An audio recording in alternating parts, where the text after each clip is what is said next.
पिंपरी चिंचवड महापालिकेचं smart work पुन्हा एकदा उघडकीस आलंय। मेट्रो स्टेशन खाली इलेक्ट्रिक केबल पाईप टाकण्यासाठी महापालिकेने स्वतःच बनवलेल्या फुटपाथची तोडफोड करण्यात आलेली आहे। फक्त कंत्राटदारांचं हित जपण्यासाठी महापालिकेने हे स्मार्ट वर्क केलंय। एक प्रकारे खरं तर नागरिकांच्या कर रूपी पैशाची उधळपट्टी असून असा संताप खरं तर पिंपरी चिंचवडकर व्यक्त करतायत।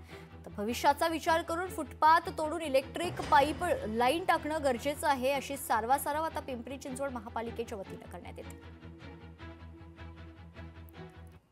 पूर्वी फुटपाथ बांधताना संपूर्ण फुटपाथ या रस्त्याला अस्तित्वात होता।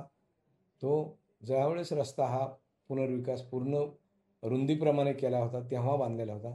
फक्त मेट्रोच्या एंट्री एक्झिटच्या तिथं नवीन फुटपाथ केल्याचं पाहिलं असेल आणि तेवढाच मगाशी मी उल्लेख केल्याप्रमाणे तेवढाच फुटपाथ दुबारा आपल्याला करावा लागतोय, अन्यथा नाही। लोकशाही मराठी ऐका, पहा, जागरूक रहा।